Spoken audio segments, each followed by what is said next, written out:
වේලාව සවස 6යි. මේ ශ්‍රී ලංකා ගුවන්විදුලි සංස්ථාවයි.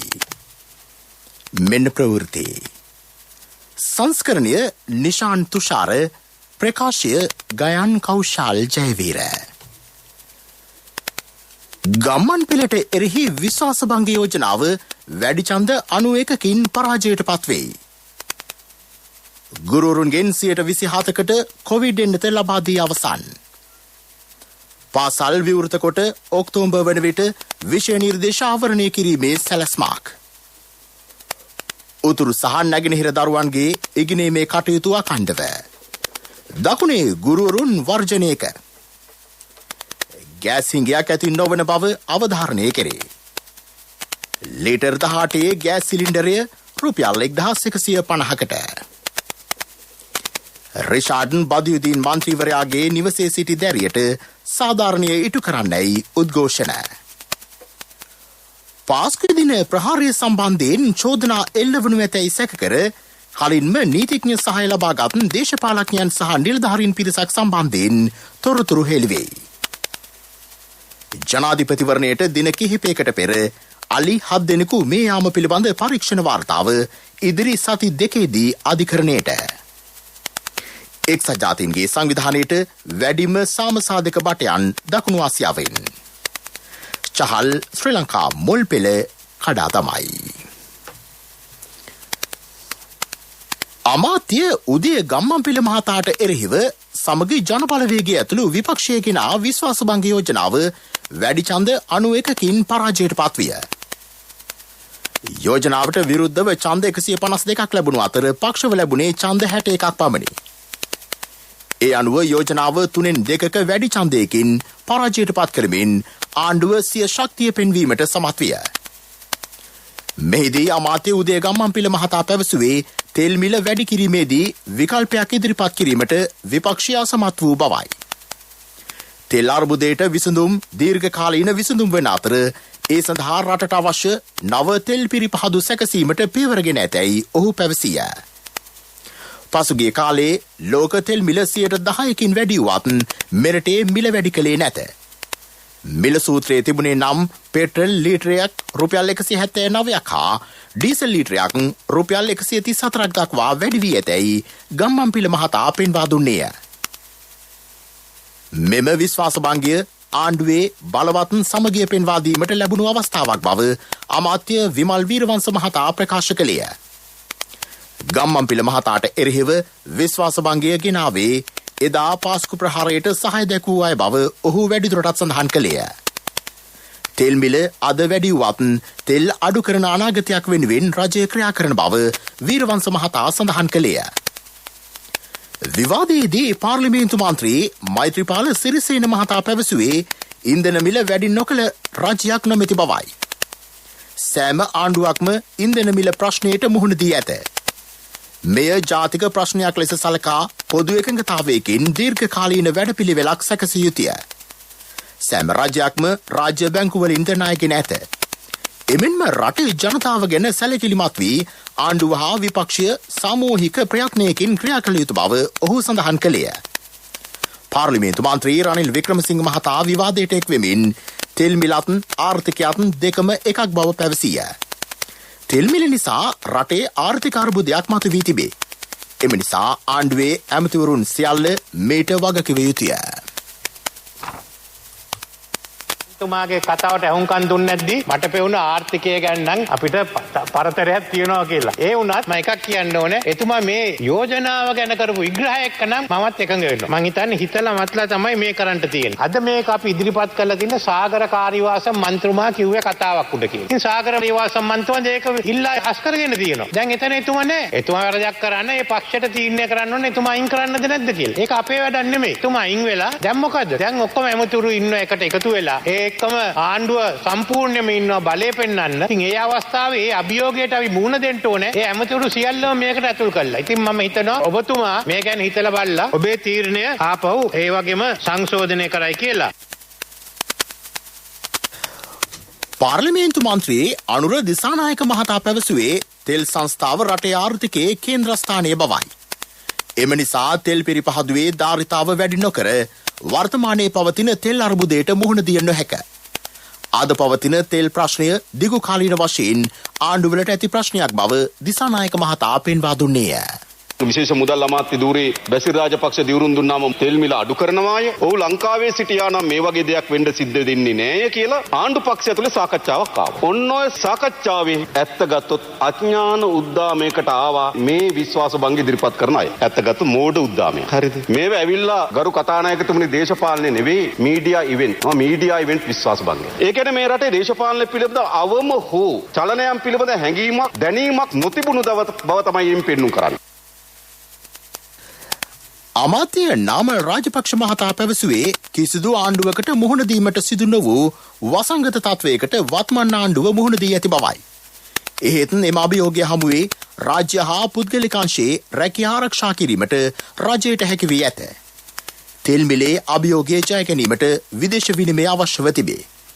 ඒ සඳහා රටේ කර්මාන්ත විවෘත කරමින් අපනයන අවස්ථා වැඩි කිරීමට පියවරගෙන ඇත. රට සාමාන්‍ය තත්වයට ගෙනීමට එන්නත් කරන වැඩපිළිවෙලද සාර්ථකව සිදු කරන බව ඔහු පැවසිය.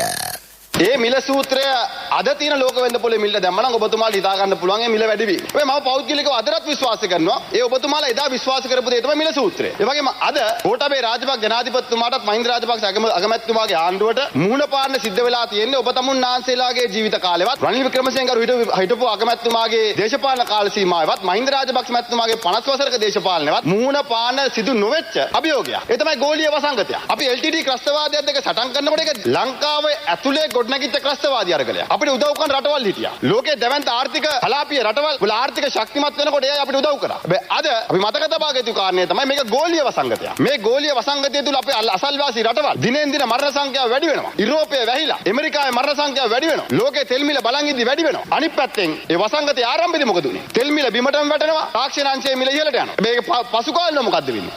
තෙල් මිල නැවත වතාවක් ඉහළට යනවා. තාක්ෂණාංශය පල්ලෙහාට යනවා. ඉතින් මේ වසංගත කාල සීමාවක් තුල රාජ්‍ය පාලනය කරනවා කියන්නේ එසේ මෙසේ එහෙම ලේසි පහසු කාරණයක් නෙවෙයි. මේ කෙසේ වෙතත් ඒ අභියෝග හමුවේ අපි ආණ්ඩුවක් විදියට අපිට හැකියාව ලැබිලා තියෙනවා. මේ රටේ ආර්ථික වර්ධනය ආරක්ෂා කරගන්න. ඒ වගේම තමයි ලෝකයේ හැම රටක්ම රැකියා අහිමි කරනකොට අපිට හැකියාව ලැබිලා තියෙනවා ආයතන එක්ක කතා කරලා පෞද්ගලික අංශය දෙක එකතු වෙලා උන්ගේ රැකියා ටික ආරක්ෂා කරගන්න. ගුරුරුන් 27%කට කොවිඩ් එන්නත ලබා දී අවසන් බව රාජ්‍ය ඇමති සුසිල් ප්‍රේමජයන්ත මහතා පවසයි. පාසල් සිසුන් සඳහා එන්නත් ලබා දීම සෞඛ්‍ය බලධාරීන්ගේ උපදෙස් මත සිදු කෙරේ. සියලු පාසල්වල විෂය නිර්දේශය මුළුමනින්ම ආවරණය කර නොමැතිවද පාසල් අධ්‍යයන හා අනධ්‍යයන කාර්ය මණ්ඩලය සඳහා දෙවන එන්නත ලබා දී සති 2කට පසු අධීර වශයෙන් පාසල් ආරම්භ කෙරේ. එහිදී උසස් පෙළ සහ ශිෂ්‍යත්ව විභාගයට අදාළ පන්තිවල සිසුන්ට ප්‍රමුඛතාව ලබා දෙයි. ඔක්තෝබර් මාසයේ වන විට විෂය නිර්දේශ ආවරණය කිරීමට බලාපොරොත්තු වෙයි. උසස් පෙළ විෂයන් සඳහා ප්‍රායෝගික පුහුණුව පාසල් ආරම්භ කළ පසු සම්පූර්ණ කිරීමට අපේක්ෂිතයි. සෞන්දර්ය විෂයන් සඳහා මෙතෙක් සිදු කළ පරිදි ලිඛිත පරීක්ෂණයෙන් පසුව ප්‍රායෝගික පරීක්ෂණ සිදු කෙරේ. සියලු විද්‍යා විෂයන්ට අදාළව දැනට ආවරණය නොවී තිබෙන ප්‍රායෝගික ක්‍රියාකාරකම් වීඩියෝ තාක්ෂණය යොදාගෙන ආවරණය කෙරේ. සියලුම විෂයන් වලට අදාළ ආදර්ශ ප්‍රශ්න පත්‍ර සියලුම පාසල්වල විද්‍යුත් තාක්ෂණය මගින් බෙදා හැරීමට අපේක්ෂිතයි. දෙවන හා තෙවන වරට උසස් පෙළ සඳහා පෙනී සිටින සිසුන් සඳහා දැනටමත් විෂය නිර්දේශ ආවරණය වී ඇති බැවින් ඔවුන්ට විභාගය සඳහා පෙනී සිටීම ගැටලුවක් නොවන බවද රාජ්‍ය අමාත්‍යවරයා අද පාර්ලිමේන්තුවේදී සඳහන් කළේය.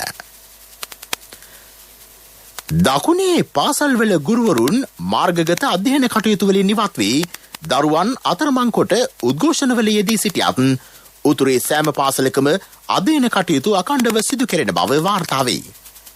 එම පළාතේ මෙන්ම නැගෙනහිර පළාතේද සියලුම මුස්ලිම් දෙමළ කතෝලික ජාත්‍යන්තර අර්ධරාජ්‍ය පාසල්වල මාර්ගගත අධ්‍යයන කටයුතු සාමාන්‍ය පරිදි සිදු වේ. දකුණේ ගුරු වර්ජන මෙහෙවන්නේ ද්‍රවිඩ සම්භවයක් ඇති ගුරු සංගම් නායකයෙකි. මෙය වඩාත් අවධානයෙන් සලකා බැලිය යුතු කරුණක් බව විශ්ලේෂකයෝ පෙන්වා දෙති. මේ ප්‍රවෘත්ති ශ්‍රී ලංකා ගුවන්විදුලි සංස්ථාවෙන්. දැන් ඔබේ ස්ථාවර තැන්පතුව සඳහා ඉහළම පොලිය HDFC බැංකුවෙන්. අමතන්න 0.71 800 999.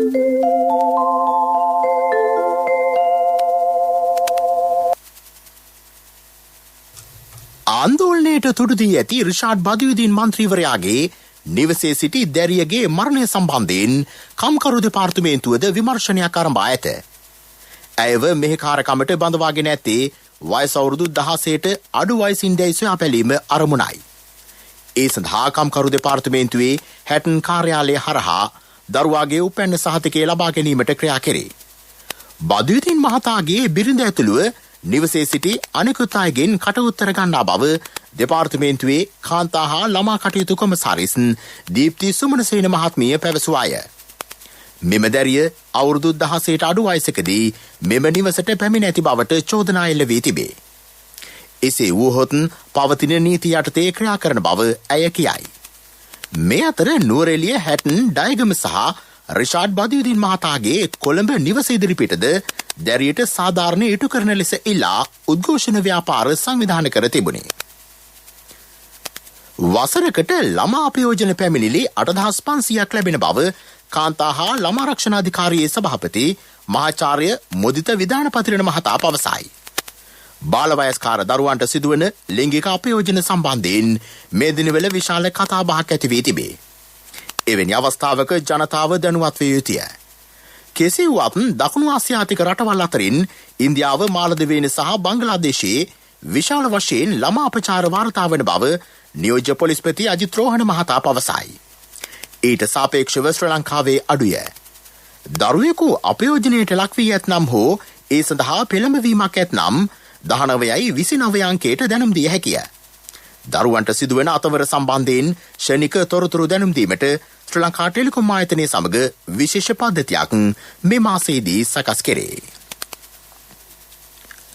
පාස්කු ප්‍රහාරය සම්බන්ධයෙන් චෝදනා එල්ලවනු ඇතැයි සැක කරන පසුගිය යහපාලන රජයේ හිටපු ඉහළ දේශපාලඥයන් ඇතුළු පිරිසක් ඔවුන්ට පාස්කු චෝදනා එල්ලවීමටත් පෙර නීතිඥ සහාය ලබාගෙන තිබේ.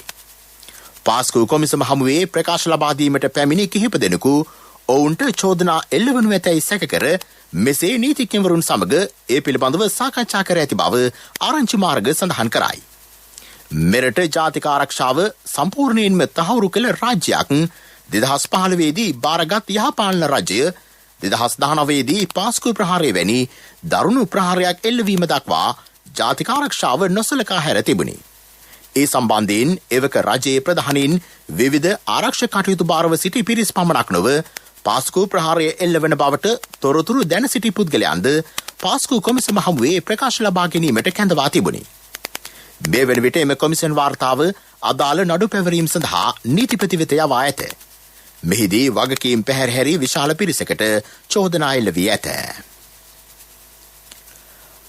අලුතින් හඳුන්වා දුන් ලීටර් 18 ගෘහස්ත ගෑස් සිලින්ඩරයක් රුපියල් 1150කට අලෙවි කිරීමට කැබිනට් අනුමැතිය ලැබී තිබේ. ඒ අනුව පාරිභෝගිකයාට පෙර මිලට සාපේක්ෂව රුපියල් 245ක ඉතිරියක් සහිත සහන මිලකට ලීටර් 18 ගෑස් සිලින්ඩරයක් මිලට ගැනීමට හැකියාව ලැබේ. ලෝක වෙළඳපොලේ ගෑස් මිල වැඩි වුවත් මෙරට වෙළඳපොලේ ගෑස් මිල වැඩි නොකරන බව අමාත්‍ය ආචාර්ය බන්දුල ගුණවර්ධන මහතා අවධාරණය කළේය. ඔහු මේ බව පැවසුවේ ගෑස් මිල සම්බන්ධයෙන් අද දින වෙළඳ අමාත්‍යාංශයේ පැවති මාධ්‍ය හමුවේදීය. මෙරට ගෘහස්ත ගෑස් පරිභෝජනයෙන් 20% පමණ වූ ප්‍රමාණයක් සපයන්නේ ලාෆ්ස් ගෑස් සමාගමයි. ගෑස් ආනයනිය නවතා දැමීමට තීරණය කළද මෙම තත්ත්වය ආවරණය කිරීමට තමන්ට හැකියාව ඇති බව ලිට්‍රෝ සමාගම කියා සිටී. ඕනෑම වර්ණයක් ඇති ඕනෑම වර්ගයක සිලින්ඩරයකට ගෑස් සැපීමට එම සමාගම සූදානම්ය. ඒ සඳහා අවශ්‍ය ගෑස් තුග දැනටමත් සමාගම සතුව පවතී. එමෙන්ම ඉදිරියේදී අවශ්‍ය වන අමතර ධාරිතාව ආනයනය කිරීමට හැකියාව තිබේ. වෙළඳපොළ තුළ කිසියම් ආකාරයේ හෝ ගෑස් හිඟයක් ඇතිවීමට ඉඩ නොතැබේ. ඒ පිළිබඳ මහජනතාව අනියත බියක් ඇති කරගත යුතු නැතැයි සමාගම අවධාරණය කරයි. මීට වසර කිහිපයකට පෙර හබරණ ප්‍රදේශයේ අලියතුන් 7 දෙනෙකු අභිරහස් ලෙස මරණයට පත්වීමේ සිද්ධිය පිළිබඳ පරීක්ෂණ වාර්තාව ඉදිරි සති 2 තුළ අධිකරණය හමුවේ ගොනු කරන බව නීතිපතිවරයා අභියාචනාධිකරණයට දැනුම් දුන්නේය. පරිසර යුක්ති කේන්ද්‍රයේ ගොනු කළ පෙත්සමක් අද කැඳ වූ අවස්ථාවේදී වනජීවී අධ්‍යක්ෂ ජනරාල්වරයා වෙනුවෙන් පෙනී සිටි නියෝජ්‍ය සොලිසිටර් ජෙනරාල් මිලින්ද ගුණතිලක මහතා එම දැනුම් දීම සිදු කළේය. ඒ අනුව පෙත්සම ඔක්තෝබර් මාස 26 වෙනිදා යලි කැඳවීමට නියම කෙරිණ. ඊට පෙර අදාළ පරීක්ෂණ වාර්තා ඉදිරිපත් කරන ලෙස අභ්‍යාචනාධිකරණය නියෝජ්‍ය සොලිසිටර් ජෙනරාල්වරයාට දැනුම් දුන්නේය. පාසල් අධ්‍යාපනය සවිමත් කිරීමට නම් නව තාක්ෂණය සමග එක්විය යුතු බව රාජ්‍ය අමාත්‍ය සදාසිවම් ව්‍යාලේන්ද්‍රන් මහතා පවසයි. ඔහු මේ බව සඳහන් කළේ මඩකලපුව දිස්ත්‍රික්කයේ මන්මුනේ අධ්‍යාපන කලාපයට අයත් පාසල් සඳහා ටැබ් යන්ත්‍ර ප්‍රදානය කිරීමේ උත්සවයකට සහභාගී වෙමිනි. කොවිඩ් වෛරසය නිසා අධ්‍යාපනයේ යම් කඩාවැටීමක් සිදු වුවත් ගුරුවරුන් මහත් කැපවීමකින් කෙසේ හෝ තම සිසුන්ට දැනුම ලබා දීමට මහත් වෙහෙසක් දරමින් සිටී. ඔවුන්ටද තාක්ෂණික මෙවලම්වල අඩුපාඩු පවතී. මෙහිදී මඩකලපුවේ මන්මුනේ අධ්‍යාපන කලාපයේ පාසල් 7ක ගුරුවරුන් 40 දෙනෙකුට සහ සිසුන් 315 දෙනෙකුට ටැබ් යන්ත්‍ර 355ක් බෙදා දුන්නේය. ශ්‍රී ලංකා පොලිසිය දිවයින පුරා විශේෂ මෙහෙයුමක් ක්‍රියාත්මක කරයි. ඒ සඳහා පොලිස් නිලධාරීහු 15000කට වැඩි පිරිසක් සම්බන්ධ වී සිටිති. යම් යම් වැරදිවලට අදාළ පුද්ගලයන් 3139 දෙනෙකු අත්අඩංගුවට ගෙන ඇත. වැඩිම පිරිසකට නඩු පවරා ඇත්තේ රථවාහන වැරදි සම්බන්ධයෙනි. විචිත්‍රබානක ධර්මදේශකයන්න් වහන්සේ නමක් වූ අපවත් වී වදාළ පූජ්‍ය කොටිකාවත්තේ සද්ධාතිස්ස නායක ස්වාමින් වහන්සේගේ 103 වෙනි ජන්ම සමරුව හෙටයි. ඒ වෙනුවෙන් උන්වහන්සේ පැවැත් වූ ධර්මදේශනයක් හෙට අලුයම 5ට ජාතික ගුවන්විදුලියේ ස්වදේශීය සේවය ඔස්සේ ප්‍රචාරය කෙරේ. මේ ළඟට ප්‍රමුඛ පුවත. දැන් HDFC බැංකුවෙන් EPF ණයතොරතුරු හා සේවාවන් SMS එකකින් රාජ්‍ය හා පෞද්ගලික අංශයේ රැකියාවේ නියුතු ඔබ කොහේ සිටියත් EPF ණයතොරතුරු හා සේවාවන් ලබා ගැනීම සඳහා කළ යුත්තේ EPF හිස්තැනක් නම හා ප්‍රදේශය සඳහන් කර 071 SMS එකක් එවීම පමණයි. HDFC බැංකුව ඔබ අප සුරකින්න බැංකුව. ප්‍රමුඛ පුවත ඔබ වෙත ගෙනෙන්නේ සෑම ගෙදරකම සිටිය යුතු වෙද මහත්මයා සිද්ධාලේප.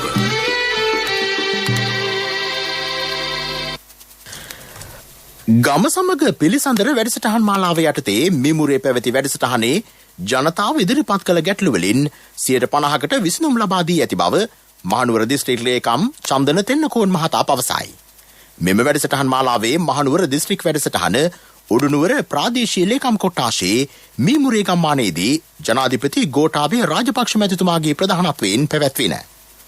මෙහිදී ජනතා ගැටලු 100කට වැඩි ප්‍රමාණයක් ඉදිරිපත් විය.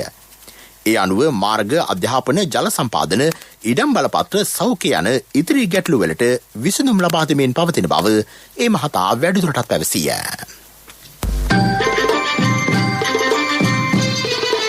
ප්‍රමුඛ පුවත ඔබ වෙත ගෙන ආවේ සෑම ගෙදරකම සිටිය යුතු වෙද මහත්මයා සිද්ධාලේප. ශක්ති හඬ අවධානය පිණිසයි. COVID-19 වසංගත කාලය තුළ ඇතැම් පිරිස් බලපිටිය මාදුගඟේ යාපද තම ඉඩම් පුළුල් කර ගැනීමට වංචනික ලෙස ක්‍රියා කරමින් සිටින බවට චෝදනා නැගේ. අදාළ බලධාරීන්ගේ අවධානයෙන් මිදුණු මෙවන් මොහොතක ඇතැම් පිරිස් මැටි සහ කුණුරොඩු දමා ගඟ දෙපස ගොඩ කරමින් සිටී. මෙම තත්ත්වය මත ගඟේ වපසරිය කුඩා වීමෙන් ඉදිරියේදී පාරිසරික ගැටලු රැසක් ඇති විය හැකි බවට ඔවුහු චෝදනා කරති. බලපිටිය ප්‍රාදේශීය සභාවේ සභාපතිතුමනි, මේ ඔබේ අවධානයටයි. විදෙස් පුවත්.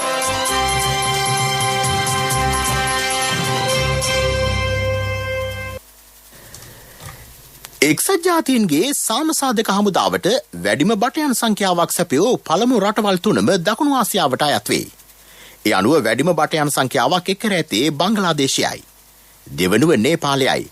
ඉන්පසුව ඉන්දියාව සිටී. බංග්ලාදේශ බටයන් 6554ක්ද, නේපාලයේ බටයන් 5571ක්ද, ඉන්දියාව බටයන් 5525ක්ද ලෙස දායක කර ඇත.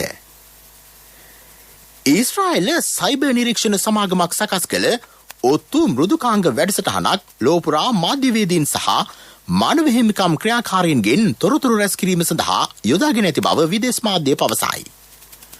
වොෂින්ටන් පෝස්ට් ඇතුළු රටවල් 10ක මාධ්‍ය ආයතන වාර්තා කළේ ඊශ්‍රායලයේ එන්නිස්සෝ සමූහය සකස් කළ පෙගසස් ඔත්තු මෘදුකාංගය මිනිසුන් පිළිබඳ ඔත්තු බැලීම සඳහා භාවිත කර ඇති බවයි. එම මෘදුකාංගය මගින් ජංගම දුරකථන වලින් දත්ත එක්රැස් කිරීමේ හැකියාව ඇත. එන්නිස්සෝ සමූහය පවසන්නේ තමන් මෘදුකාංගය රජයට විකුණන්නේ ත්‍රස්තවාදීන්ට සහ අපරාධකරුවන්ට එරෙහිව පමණක් බවයි. කොරෝනා වෛරසය හේතුවෙන් ඉන්දුනීසියාවේ වෛද්‍යවරුන් රැසක් ජීවිතක්ෂයට පත්ව ඇති බව විදේශ මාධ්‍ය වාර්තා කරයි. මෙම මාස පළමු දින 17 තුලදී පමණක් වෛද්‍යවරුන් 114 දෙනෙකු වෛරසය නිසා ජීවිතක්ෂයට පත්ව තිබේ. ඉන්දුනීසියාව තුල සීඝ්‍රයෙන් ව්‍යාප්ත වන ඩෙල්ටා ප්‍රභේද හේතුවෙන් මෙම මරණ සිදුව තිබේ. එමෙන්ම වෛරසය නිසා මියගිය සමස්ත වෛද්‍යවරුන් සංඛ්‍යාව 545ක් බව ඉන්දුනීසියා වෛද්‍ය සංගමය සඳහන් කරයි. පෙරසර සංවර්ධනයක පුවත් සම්පින්ඩනය සංවර්ධන පුවත් ඔබ වෙත ගෙනෙන්නේ නවීන තාක්ෂණයේ බලමහිමය මෙල්වා QST අපේ රටේ අපේම දෙයක්. ග්‍රාමීය ක්‍රීඩා පිටි 332ක් සංවර්ධනය කිරීමේ ජාතික වැඩසටහනට සාපේක්ෂව ගාල්ල හබරාදුව අහංගම වැලිවත්ත ක්‍රීඩාංගණයේ සංවර්ධන කටයුතු අවසන් කර ඇති බව දකුණු පළාත් ක්‍රීඩා අමාත්‍යාංශය පවසයි.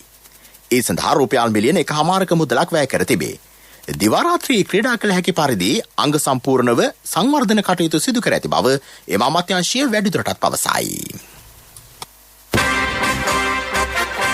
පෙරසර සංවර්ධනයක පුවත් සම්පින්ඩනය සංවර්ධන පුවත් ඔබ වෙත ගෙන ආවේ බාසුන්නේ අපේ රට ඉන්න පුතා කීරේවලා තියෙනවා අලුතෙන් හදන ගෙදරටත් QST කම්බිම දාන්න කියලා. ඒක හොඳයි. මොනවද ඉතින් ඔය QST කියන්නේ? අද ලෝකේ නවීන තාක්ෂණයෙන් තමයි QST කම්බි හදන්නේ. අපේ රටෙත් මෙල්වා QST කම්බි හදනවනේ. ශක්තිය අතින් ඉස්තරම්. මල කෑමත් ඊටාම අඩු මෙල්වා ගින්නකට භූමිකම්පාවකට උනත් තොරොත්තු දෙනවා.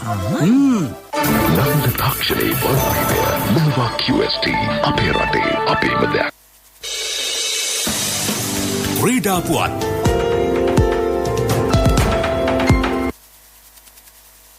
ශ්‍රී ලංකාවත් ඉන්දියාවත් අතර දෙවන එක්දින ජාත්‍යන්තර ක්‍රිකට් තරගය දැන් කොළඹ ආර් ප්‍රේමදාස ක්‍රීඩාංගණයේදී පැවැත්වෙයි. මුලින්ම පන්දුවට පහර දෙන ශ්‍රී ලංකා කණ්ඩායම දැන් පන්දුවාර 44යි පන්දු 4ක් අවසානයේ කඩලු 6ක් දැවී ලකුණු 229ක් ලබා සිටී. ශ්‍රී ලංකා ආරම්භක ප්‍රතිකරුවන් ලකුණු 77ක සම්බන්ධතාවයක් පැවැත්වීමට සමත් වුවත් යුසුචේන්ද්‍ර චහල් කඩිනමින් කඩලු 3ක් බිඳ හෙළීම නිසා විශාල ලකුණු සංඛ්‍යාවක් කරා යාමේ ශ්‍රී ලංකාවේ සිහිනය තවදුරටත් අඩාල විය. ආරම්භක ප්‍රතිකරු අවිෂ්කර ප්‍රනාන්දු ලකුණු 50ක් රැස් කළේය. චරිත් ආසලංක නොදවී ලකුණු 56යි. මෙම තරගය ශ්‍රී ලංකාවට තීරණාත්මක වී තිබේ. මෙය පරාජය වුවහොත් තරගාවලිය පරාජය වීමට ශ්‍රී ලංකාවට සිදුවෙයි. ලෝක කනිෂ්ඨ මලල ක්‍රීඩාවලියට ක්‍රීඩාකාවන් තෝරා ගැනීමේ තරගාවලිය ලබන 27 වෙනිදා සුගදාස ක්‍රීඩාංගණයේදී පැවැත්වෙයි. මේ සඳහා තෝරාගත් ඉසව් කිහිපයක් වෙනුවෙන් ක්‍රීඩාකාවන් පිරිසක් එක්වන බව මලල ක්‍රීඩා සංගමේ විධායක සභික සමන් කුමාර මහතා පැවසිය. පෙරවරු 9ට තරගය සව් ආරම්භ වෙයි. ලෝක කනිෂ්ඨ මලල ක්‍රීඩාවලිය අගෝස්තු මාසයේදී කෙන්යාවේ නයිරෝබි නුවරදී පැවැත්වීමට නියමිතයි. ව්‍යාපාරික පුවත් ඔබ වෙත ගෙන එන්නේ ජාතික ඉතිරි කිරීමේ බැංකුවෙන් ඔබ වෙත ගෙන එන සියල් සපිරි ඇප් එක NSB Pay. කුඩා නිෂ්පාදකයන් දිරිගන්වා අවශ්‍ය යටිතල පහසුකම් ලබා දී ප්‍රමිති සහතික සඳහා සිදුවන ප්‍රමාදය අවම කර රට යාපනයකරුවන් ඉදිරියට ගෙනීමට ක්‍රියා කළ යුතුයයි කොළඹ විදුලි උපකරණ ව්‍යාපාරිකයන්ගේ සංගමේ සභාපති ධම්මික සමරවික්‍රම මහතා පවසයි. අත්‍යවශ්‍ය නොවන ආනයන තුළින් පිටරටට ගලා යන විදේශ විනිමය ඉතිරි කර ගැනීම මෙම අර්බුදකාරී අවස්ථාවේ ගත යුතු එකම විසඳුමයි. අවුරුද්දේ මුල් මාස 6 සඳහා ඇපල් මිදි ආනයනය වෙනුවෙන් රුපියල් කෝටි 300-350 අතර මුදලක් වැය වී ඇත. ආනයන සීමා කිරීමට නොහැකි නම් එම භාණ්ඩ සඳහා තීරුබද්දක් හෝ අය කළ යුතුය. හඳුන්කూరు සරුංගල් වැනි දේ පමණක් නොව එළවලු පළතුරු පවා ආනයනය සම්පූර්ණයෙන් නතර කිරීම සුදුසු බව ඔහු පෙන්වා දෙයි. ව්‍යාපාරික පුවත් ඔබ වෙත ගෙනාවේ ඔබේ සියලුම බැංකු කටයුතු වඩාත් සුරක්ෂිතව පහසුවෙන් කරගන්න ජාතික ඉදිරිකිරීමේ බැංකුවෙන් ඔබ වෙත ගෙනෙන සියල් සපිරි ඇප් එක NSB Pay මුදල් හුවමාරු බිල්පත් ගෙවීම ක්‍රේලෝඩ් ක්‍රෙඩිට් කාඩ් ගෙවීම ලංකා QR ආදී සේවාවන් රැසක් සමගින් බැංකු ගිණුම් කිහිපයක් සමග එකවර ලියාපදිංචි වීමේ පහසුකම ඔබ කොතැනක සිටියත් ඔබේ බැංකු කටයුතු එසැනින් කරගන්න ඩිජිටල් විසඳුම Play Store හෝ App Store හරහා දැන් නොමිලේම ඩවුන්ලෝඩ් කරගන්න NSB Pay වැඩි විස්තර ළඟම පිහිටි ශාඛාවෙන් හෝ 0112 379 379 අමුතන්න කොන්දේසි සහිතයි මගේ මහත්තයා දාපු මේ රත්තරන් මුද්ද තමයි මගේ ජීවිතේ LOLC එකට ඔයාලගේ රත්තරන් පණ වගේ ඔයාලගේ රන් බහන්න අපි ළඟ තියනකල් ඔයාලට ජීවිත රක්ෂණයකුත් දෙන්නේ අපි විතරයි වෙලාවට ගෙවා ගන්න බැරි වුණොත් ඔයාලගේ රත්තරන් කොහොම හරි ඔයාලටම දෙන එකයි අපේ ප්‍රතිපත්තිය LOLC එක කරන ගනුදෙනුවක් රත්තරන් වටින ගනුදෙනුවක් කියන්නේ ඒකනේ LOLC Finance රන්සවි රන්නය සේවාව රත්තරන් තල් සහ කොහු සඳහා ජාත්‍යන්තර වෙළඳපළක් ඇති කරන බව රාජ්‍ය අමාත්‍ය අරුන්දික ප්‍රනාන්දු මහතා පවසයි. තල් පොල් නිෂ්පාදන වේලාගය ඉහළ නංවමින් ඒවා ජාත්‍යන්තර වෙළඳපළට ඉදිරිපත් කිරීමට අවශ්‍ය තාක්ෂණික සහාය ලබා දෙන බව ඔහු කියා සිටී. තල් කොළ ආශ්‍රිත උපදේශකයන් පුහුණු කිරීම සඳහා ජාතික ශිල්ප සභාව සහ තල් සංවර්ධන මණ්ඩලය අතර අවබෝධතා ගිවිසුමකටද අත්සන් තැබින. යුතුකම් වගකීම් එක්ක සල්ලි ඉතුරු කරන්න ලේසි නෑ. ඔබේ ස්ථාවර තැන්පතුවට ආකර්ෂණීය පොලියක් හා ආරක්ෂාවක් දෙන්න අපි පොරොන්දු වෙන්නේ ඒකයි. LOLC Finance ස්ථාවර තැන්පතු ඉතිරිය උතුරන්න. 2001 දෙසැම්බර් 13 වෙනි දින නීතිගත කරන ලද LOLC Finance PLC ICRA Lanka limited වෙතින් SLA ස්ථාවර ශ්‍රේණිය ලබා ඇත. 2011 අංක 42 දරන මුදල් ව්‍යාපාර පනත යටතේ ශ්‍රී ලංකා මහ බැංකුවේ මුදල් මණ්ඩලය වෙතින් බලපත්‍රලාභී මුදල් සමාගමකි.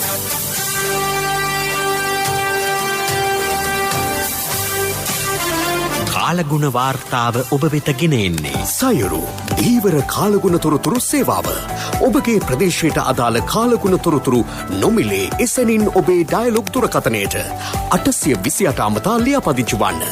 දීවර හා ජලජ සම්පත් දෙපාර්තමේන්තුව සහ කාලගුණ විද්‍යා දෙපාර්තමේන්තුවේ ඉදිරිපත් කිරීමකි. සයුරු සමග සොරැකීම.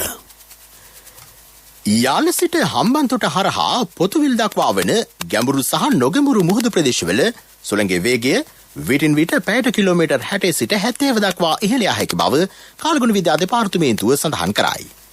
මේ නිසා අදාළ මුහුදු ප්‍රදේශ විටින් විට ඉතා රළු විය හැකිය. දිවෙන වටා සෙසු මුහුදු ප්‍රදේශද රළු විය හැකි බැවින් දීවර හා නාවික ප්‍රජාව අවධානයෙන් සිය කටයුතු කළ යුතුය. මේ අතර සබරගමුව හා මධ්‍යම පළාත්වලත් ගල් හා මාතර දිස්ත්‍රික්කවල ස්ථාන ස්වල්පයකත් වැසී ඇති විය හැකිය. ඇතැම් ප්‍රදේශවලට විටින් විට තද සුළං හමා යයි.